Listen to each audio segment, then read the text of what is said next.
Mustafa Ali Mişli təqdim edir.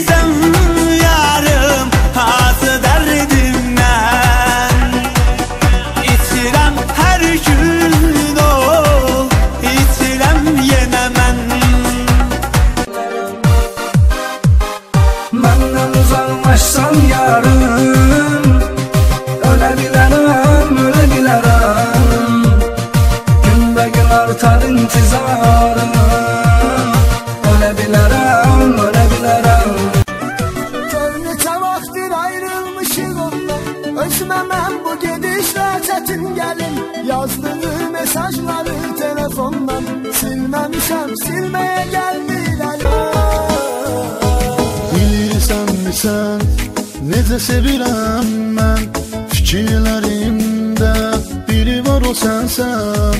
Bilirsənmi sən, necə sevirəm mən, fikirlərimdə biri var o sənsən. Mən nə qədər çəkməliyəm zülüm sənin üçün, İstə canımı verim sənə, ölüm sənin üçün.